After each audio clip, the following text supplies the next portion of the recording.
Hello my dear students, welcome to Basidia. I am Dr. Stuti Agrawal and today we are going to discuss about transcription.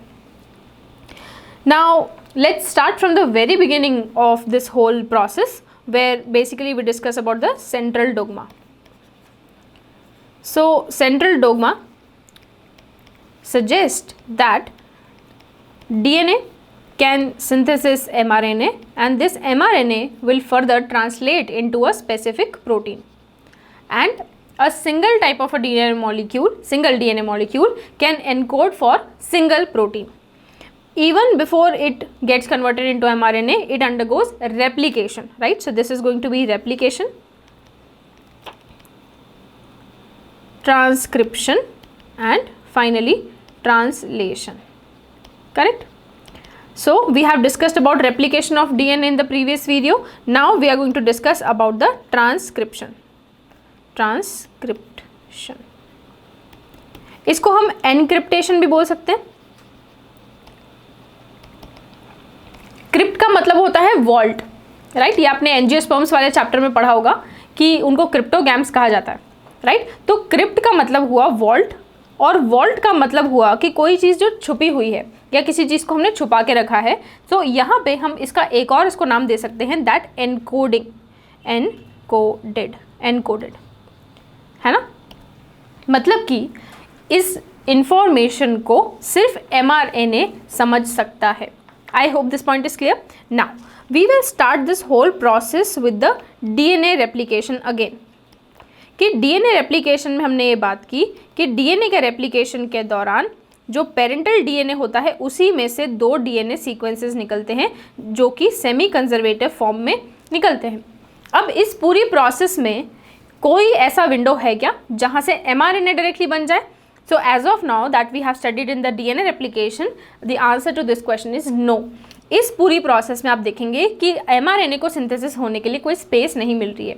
तो फिर exactly mRNA कैसे code होता है? ये बात भी आप जानते हैं ऑलरेडी कि DNA और RNA में एक फ़र्क है, वो है about the formation of these bonds, correct? यहाँ पर एक डिफरेंस है कि एडिनोसिन यहाँ पर यूरासिल के साथ बॉन्ड बनाता है then thymine. This is the very basic difference between mRNA and DNA, correct? अब क्वेश्चन रिमेन्स द सेम कि DNA के पास कब टाइम है और वो कौन सा स्पेसिफिक सेगमेंट है of DNA which is going to get converted into mRNA. Now इस स्पेसिफिक सीक्वेंस को हम कहते हैं cistron. Please take a note, very very important terminology. Cistron is that segment of DNA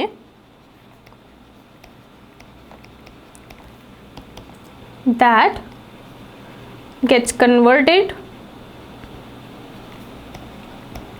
into mRNA. और converted भी सही word नहीं है. बेसिकली कन्वर्जन का मतलब हुआ कि DNA पलट के RNA बन गया, ऐसा नहीं है. It is basically encoding. Please take a note, encoding for RNA. I hope this is clear, right? Encoding कर रहा है, कन्वर्ट नहीं हो रहा है. ऐसा नहीं होगा कि अभी देख रहे थे तो DNA था और थोड़ी देर बाद कन्वर्ट होकर RNA बन गया, ठीक है? तो यहाँ पर मैं अगर इसको और प्रॉपर लैंग्वेज में लिखूँ तो that is DNA segment that is going to encode for RNA and यहाँ पर specifically mRNA. So what about the other types of mRNA और स्पेसिफिकली द RNAs? तो अलग अलग टाइप के RNA होते हैं, आप ऑलरेडी जानते हैं, tRNA, rRNA एंड mRNA. तो बाकी सब कैसे सिंथेसाइज होते हैं उसके बारे में भी देखते हैं, ठीक है? तो यहाँ पर ये तो चीज़ क्लियर हो गई कि सिस्टेरॉन वो सेगमेंट होगा जहाँ से DNA एनकोड करेगा so that mRNA can be formed. Now important question is that, ये तो आप ऑलरेडी जानते हैं कि DNA रेप्लिकेशन प्रोकैरियोट्स में साइटोप्लाज्म में टेक प्लेस करती है, while in the case of eukaryotic organism it takes place in the nucleus, correct? now the cisterons, जिस तरीके से हम ये डिफ्रेंशिएट कर रहे हैं कि ये प्रोसेस अलग अलग स्पेसेस में होती है in prokaryotes and eukaryotes, cistron के भी सेगमेंट्स अलग होते हैं in prokaryotes and eukaryotes. Please take a note.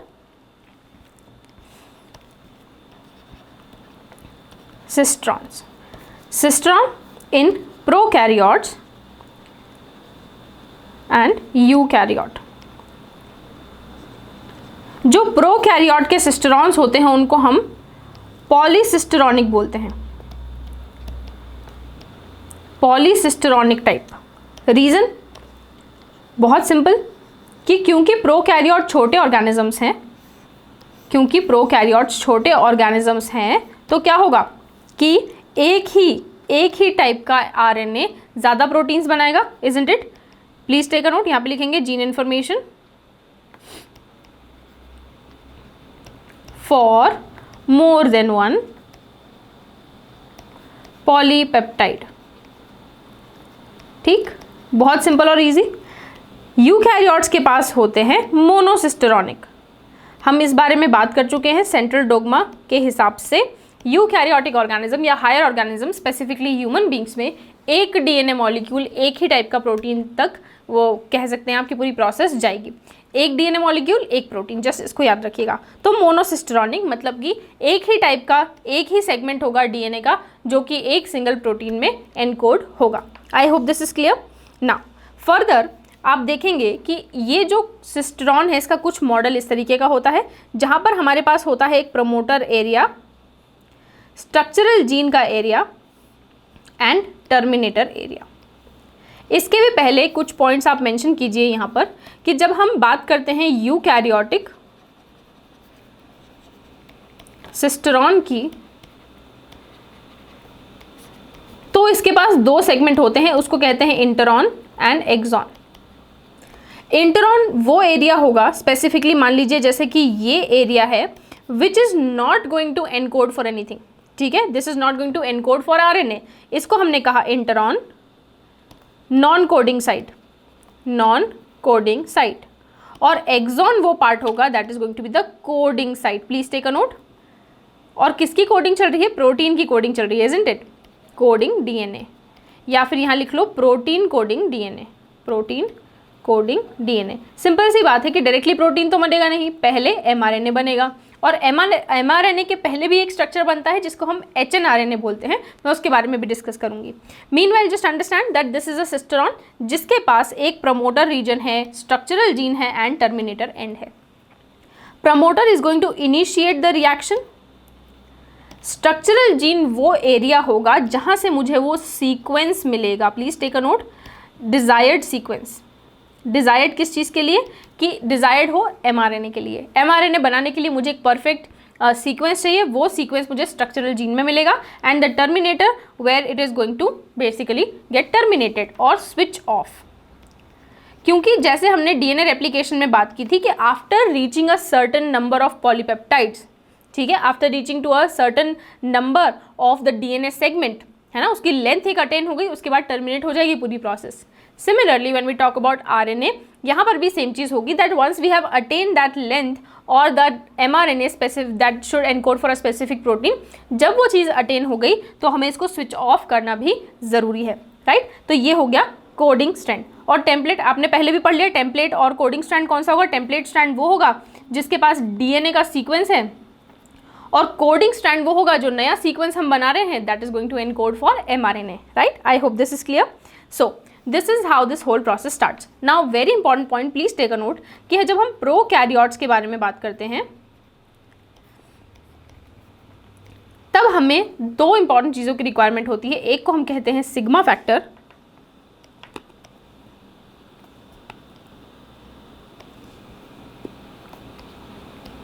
Sigma factor and rho factor.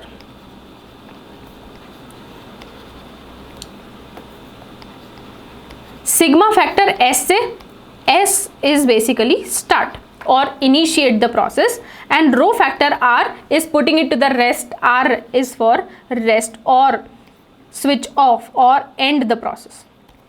I hope this is clear. तो रो फैक्टर ये प्रोकैरियोट्स के स्पेसिफिक है, प्लीज टेक अ नोट, इस पे से क्वेश्चन आते हैं नीट एग्जाम कि sigma factor is basically to start the whole process. आप जानते ही, अगर मैं इसको और सिंपलेस्ट लैंग्वेज में बोलूं तो ट्रांसक्रिप्शन की जो प्रोसेस है वो 3 स्टेप में होती है, इनिशिएशन, इलॉन्गेशन एंड टर्मिनेशन।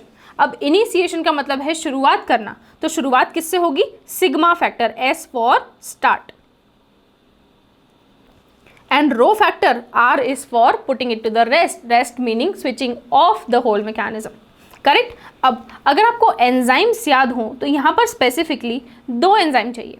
हमने बात की थी कि जब आप देखते हैं ये जब अनवाइंडिंग चल रही थी तो मेरे पास था हेलिकेज एंजाइम, उसके बाद मेरे पास था एक प्राइमेज एंजाइम जो कि कॉम्प्लीमेंट्री स्ट्रैंड ऐड कर रहा था, इफ यू रिमेंबर। तो यहाँ पर जो प्राइमेज यूज होगा उसको हम बोल देंगे RNA primase, right everyone, RNA primase, क्योंकि अब मुझे जो कॉम्प्लीमेंट्री स्ट्रैंड बनाना है वो मुझे आरएनए को एनकोड करते हुए बनाना है। In the replication the primase we used was a DNA primase, क्योंकि मुझे डीएनए का ही कॉम्प्लीमेंट्री सीक्वेंस बनाना था। अब यहाँ पे मुझे यूरासिल को ऐड करना है और एमआरएनए का कोड बनाना है, that is why I need which is a RNA primase. या फिर आप एक चीज़ और लिखते हैं, यहाँ पर एक बहुत पॉपुलर वर्ड यूज होता है DNA dependent RNA polymerase enzyme. याद कीजिए हमने वहाँ भी इलोंगेशन के लिए प्राइमेज से एक बार इनिशिएट हो गई प्रोसेस, फिर हमें पॉलीमरेज एंजाइम चाहिए सो दैट हमें एक पॉलीमर मिल जाए। Monomer is going to be a single unit and polymer is going to be a polymer, that means more than 1 or 2 basically mono units. I hope this is clear, right, और monomers unit. तो DNA dependent RNA polymerase is going to help in the elongation part of it. तो initiation के 2 step हो गए जहाँ पे sigma factor has started the whole process and यहाँ पर आरएनए प्राइमेज अटैच हुआ सो दैट हम लोग कॉम्प्लीमेंट्री जो जीन है वो आगे जो डीएनए है उसको ऐड कर सके so that it can encode for RNA, correct, and then there is going to be polymerization which is going to elongate the mRNA chain over here. I hope this part is clear.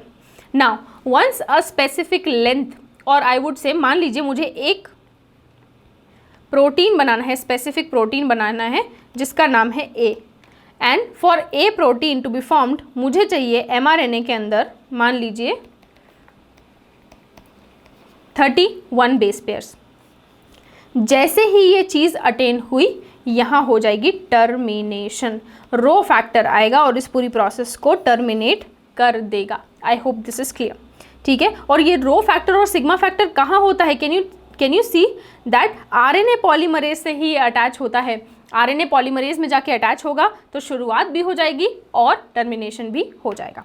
Now moving ahead, ये देखिए कुछ इस तरीके से ये पूरी process होती है। सो दिस इज डीएनए, ये ऊपर वाला पोर्शन इज डीएनए, है ना, ये जो डीएनए है यहीं से एमआरएनए के बनने की शुरुआत हो गई। Can you see, U groups हैं, यूरासिल ग्रुप्स हैं, नीचे देखोगे तो कहीं पे भी यहाँ नीचे ये जो पुराना कोडिंग स्ट्रैंड था, ये पुराना कोडिंग स्ट्रैंड और ये टेम्पलेट स्ट्रैंड, लेकिन अब मेरी रिक्वायरमेंट है कि मुझे कोडिंग स्ट्रैंड बनाना है एमआरएनए के लिए, तो ये हो गया new coding strand for me. I hope this point is clear, very very simple and easy.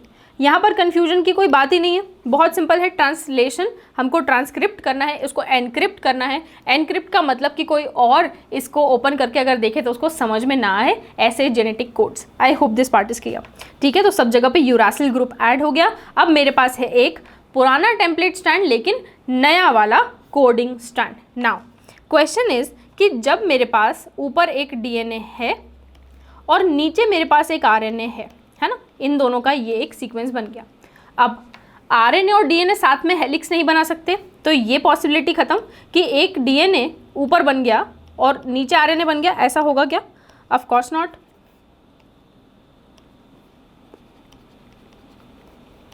DNA plus RNA साथ में नहीं बनेंगे। अब नेक्स्ट बेस्ट ऑप्शन ये बचता है कि मैं इन दोनों को अलग कर दूं। फिर से एंट्री होगी एंडोन्यूक्लियस एंजाइम की, जो कि इस सीक्वेंस को कट कर देगा और इन दोनों को अलग अलग कर देगा ना। ये बात हो गई प्रोकैरियोट्स की। अगर मैं यूकैरियोटिक ऑर्गेनिजम्स की बात करूं तो यूकैरियोटिक ऑर्गेनिजम्स में भी सेम ही होगा। मेरे पास है प्रमोटर एरिया, मेरे पास है structural gene,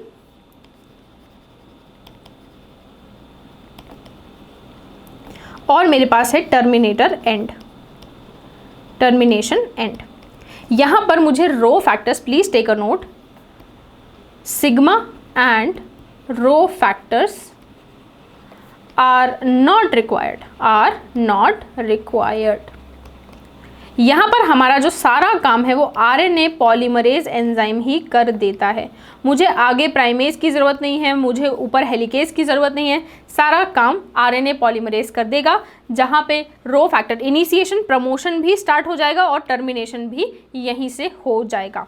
now important point to remember is types of RNA, types of RNA polymerase enzyme, very very important. हर साल नीट का यहाँ से एक ना एक क्वेश्चन आता है, जहाँ पर ऑफ कोर्स कन्फ्यूजन वहाँ पे नीट का question.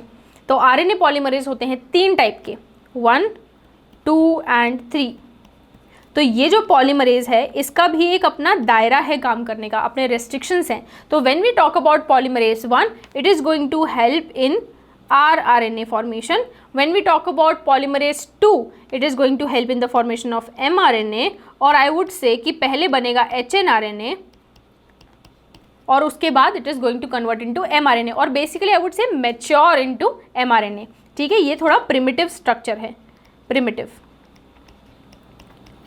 primitive structure which is going to get matured into mRNA, while when we talk about polymerase 3, ये क्या करेगा, tRNA के एनकोडिंग में, sRNA की कोडिंग में एंड snRNA की कोडिंग में हेल्प करेगा।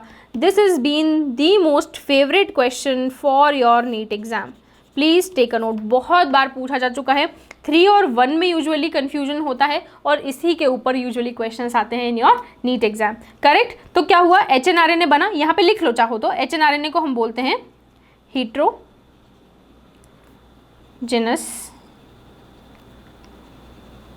Nuclear RNA।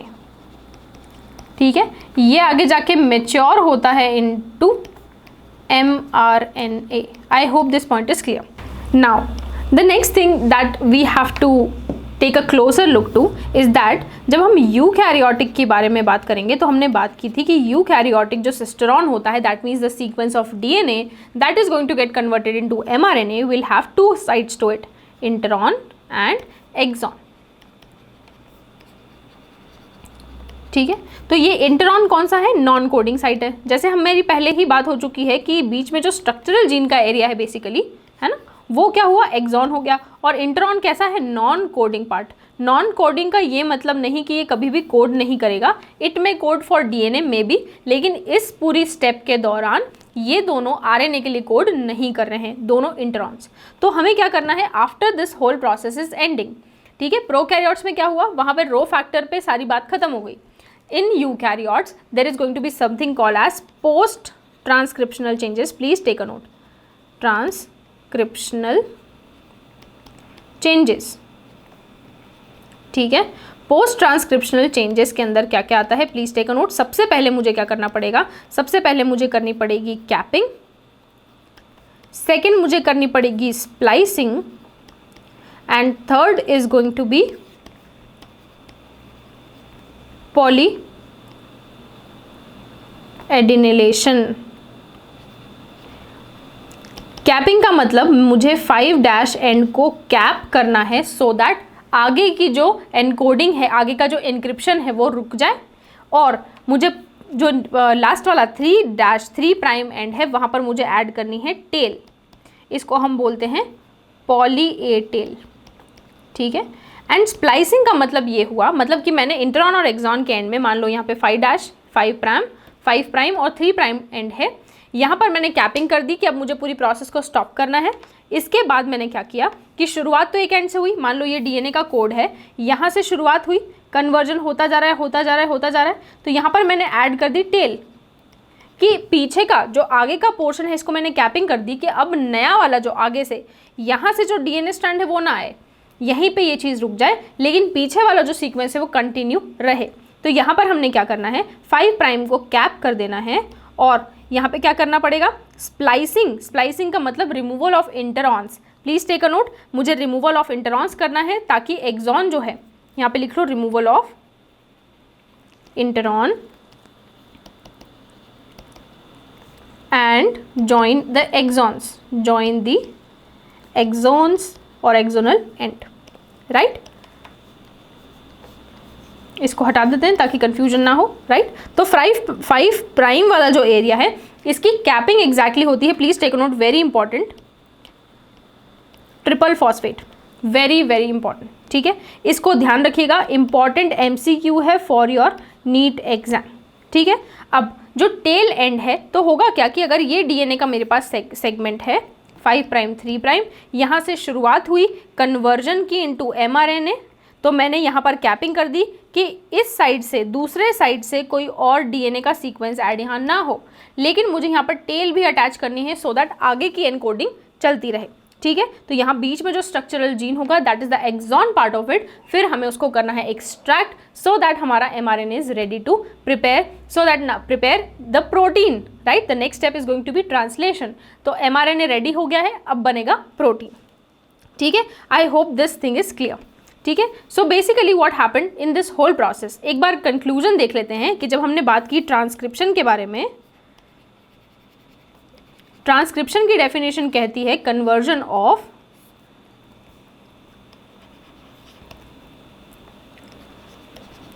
DNA strand encoding for mRNA so that new single stranded RNA can be extracted, RNA can be formed, right. ये पूरी प्रोसेस हो गई ट्रांसक्रिप्शन की। मेजर एंजाइम्स की बात की जाए, मेजर एंजाइम्स की बात की जाए तो हमारे पास था हेलिकेस, और यहाँ पे इस मूवी का जो स्टार है वो कौन है, RNA polymerase, correct, RNA polymerase. दोनों में एक ही चीज़ कॉमन थी, RNA polymerase and then the terminator part of it, है ना। यहाँ पर लाइगेज वगैरह की रिक्वायरमेंट नहीं है, क्योंकि जो RNA का सीक्वेंस बन रहा है that is not being formed in the small Okazaki fragments. Please do remember कि ओकाजाकी फ्रेगमेंट्स DNA रेप्लिकेशन के टाइम बनते हैं, वाइल RNA का जो सिंथेसिस होता है that is a continuous chain, ठीक है। तो अगर ये DNA है तो कंटिन्यूस mRNA बीच में बनता जाएगा, कोई छोटे छोटे सेगमेंट्स नहीं यूज होंगे, ठीक है। और यहाँ पर DNA डिपेंडेंट RNA पॉलीमरेज यहाँ पे मेंशन कर लो।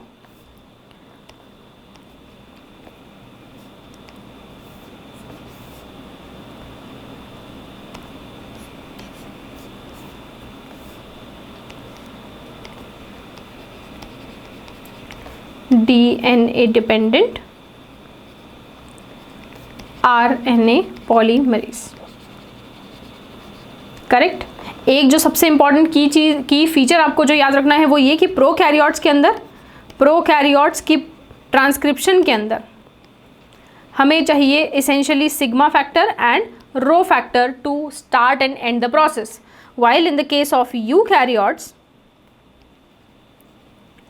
To initiate as well as terminate the whole process हमारे लिए RNA पॉलीमरेज ही काफ़ी है, पॉलीमरेज एंजाइम, राइट एवरीवन।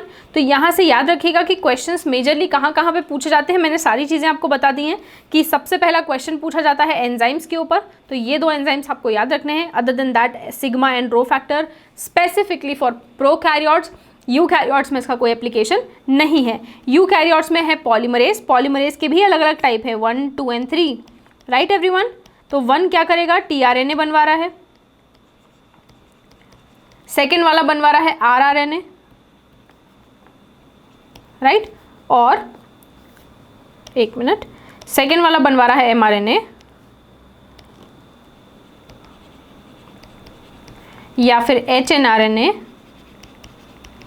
जो प्रीमेच्योर RNA बोलेंगे जिसको हम, और दूसरा बनवा रहा है the third one is basically forming tRNA, snRNA and srRNA, ठीक है। और यहाँ पे कर लीजिए tRNA की जगह पे rRNA, ठीक है। ये बहुत इंपॉर्टेंट चीज़ें हैं, बहुत बार कन्फ्यूजन होता है और नीट का फेवरेट एरिया है from where you can expect questions, right. So I hope all of these things are clear to you. 3 step में पूरी प्रोसेस हो रही है, initiation, then elongation and termination. कुछ भी याद नहीं रखना है आपको, सिंपल सी चीज़ है कि जहाँ से भी DNA का रेप्लिकेशन स्टार्ट हुआ था वहीं से कोई सीक्वेंस होगा जिसको हम सिस्टेरॉन बोलते हैं। Cistron is that segment of DNA which is going to get converted into RNA, right. ये जो सिस्टेरॉन को सिंपल आप कह सकते हैं स्टिमुलस मिला है, this is going to be started with the help of the primase enzyme, यहाँ पर RNA प्राइमेज बोलेंगे, ठीक है, जो कि पॉलीपेप्टाइड की पूरी वो चेन जो है वो बना देगा, ठीक है। अब क्या हुआ, इलॉन्गेशन भी हो गया, टर्मिनेशन की बारी आई, मुझे एक स्पेसिफिक सीक्वेंस चाहिए था, मुझे जब वो अटेन हो गया तो मैंने प्रोसेस को टर्मिनेट कर दिया। I hope all of this is clear to you. So with this we are going to end today's class here. अगर ऐसे ही वीडियोज़ आप और देखना चाहते हैं so do not forget to like, share and subscribe our channel. मिलते हैं next video में. Till then take care and bye bye.